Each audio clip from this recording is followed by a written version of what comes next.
Hello again. In this lesson, we are going to learn how to define the variables in an SPSS database. To keep it simple, let's suppose that our database will only have three variables: respondent's marital status, married or not married, respondent's age in years, and opinion about drinking alcohol on a scale from 1 to 7, where 1 is totally disagree and 7 is totally agree. Let's start with the SPSS interface here. As you already know, each column here represents a variable, and each row represents an individual case, for example, a survey respondent or a test subject. So, our new database will have three columns, because we have three variables. In order to define these variables, we must click this tab here, Variable View. Now we see the interface for creating variables. In this interface, each line represents a variable and each column represents a variable property. We can set no less than 11 variable properties, and I'm going to explain them one by one.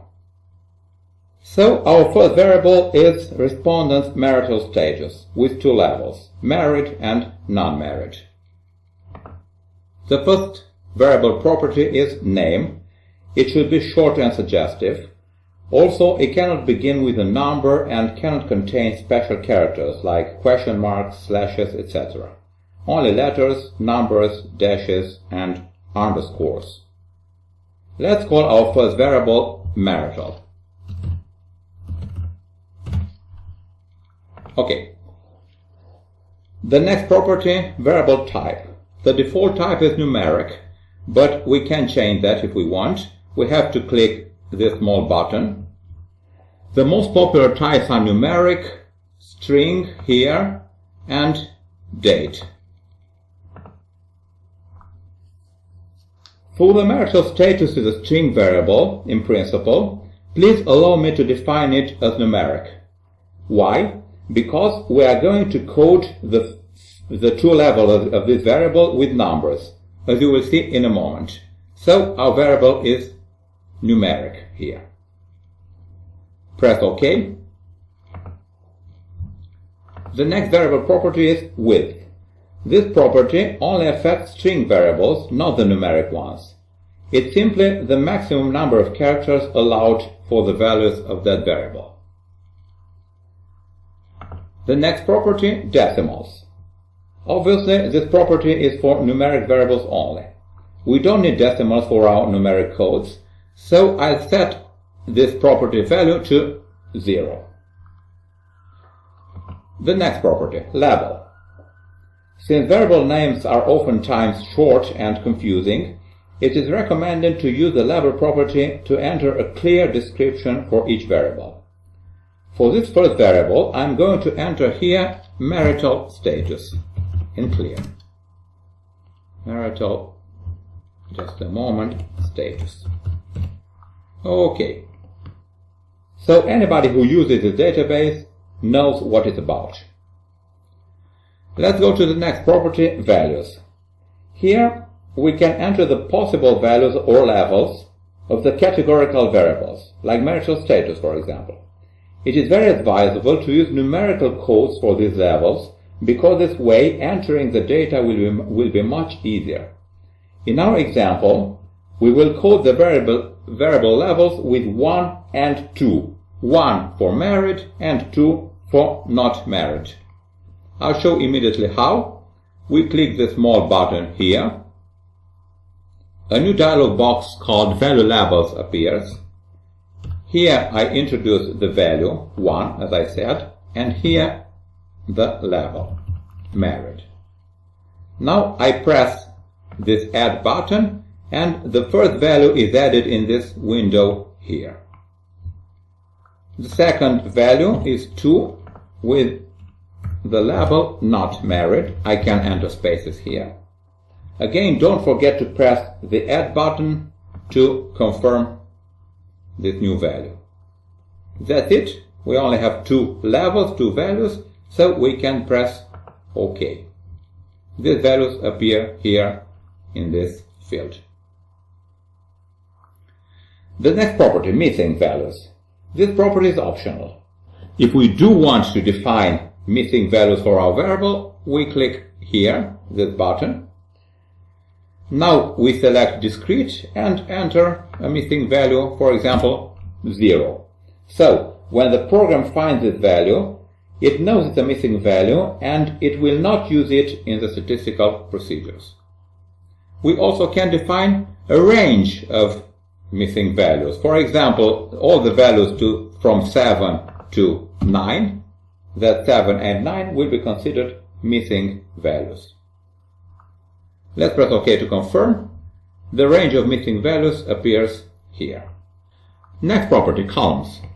Here we can define the maximum number of characters for the variable name. So not the variable values, the variable name. The default value for this property is 8. We will keep it. Next property, align. By default, the program aligns the cell content to the right. But if we want to change that, we can do it here. We have 3 options, left, right, center. We will preserve the default option right. Now, this is an important option, measure, with 3 possible types. Let's take it from bottom to up here. The nominal type is for the categorical variables like sex, marital status, profession, city of residence, favorite newspaper, or favorite coffee brand.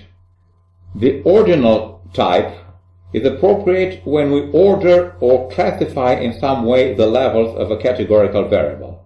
For example, if we measure the satisfaction with a certain product, say a car, on a 4-level scale, very unsatisfied, unsatisfied, satisfied, and very satisfied, we can use an ordinal measure, an ordinal scale.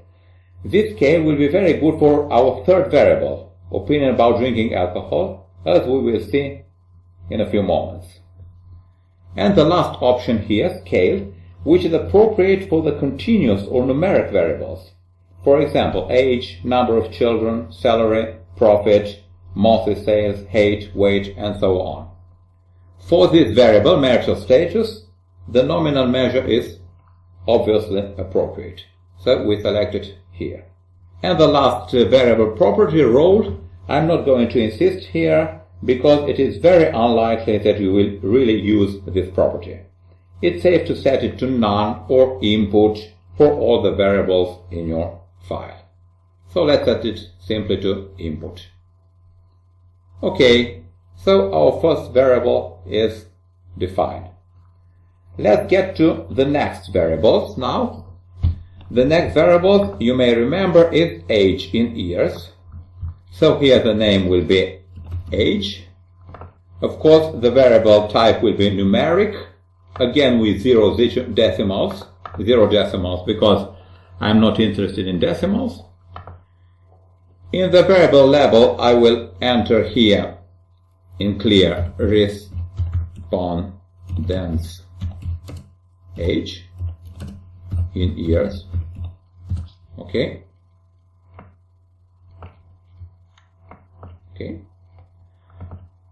I will not enter anything here in the property values because this variable has not predefined values. In the missing values property, I will keep none. Align to the right. I will only change this property, measure, which is, in this case, the scale property, because our variable is a numeric variable, age. And the role is also input. Our last variable is opinion about drinking alcohol on a 7-point scale. I will call it simply alcohol. Okay. It will be also numeric with 0 decimals. The label will be, for example, opinion about alcohol. Okay.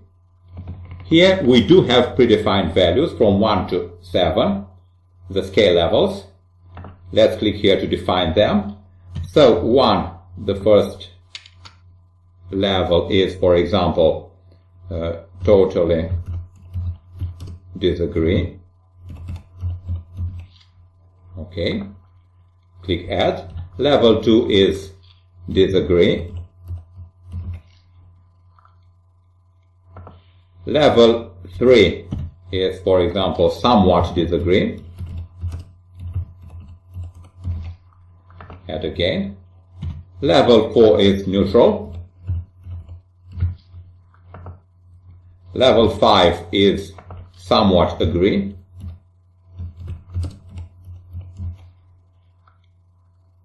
Somewhat here, somewhat agree. Level 6 is agree. And finally level 7 is totally agree. That's it. Our variable is defined. We press OK. I will only set now the measure property, which in this case is obviously ordinal, because it's a categorical variable where we can set an order for the levels. That's it. To come back to the data view, we click this tab here, data view. Our database has 3 columns, 3 variables, and now we can enter our data. Let's suppose, for example, that our first respondent is married, so the value is 1, has 35 years, and his opinion about drinking alcohol is totally disagree, 7. And so on and so on. We can enter all our respondents' data. That's it. See you in the next lesson. Thank you.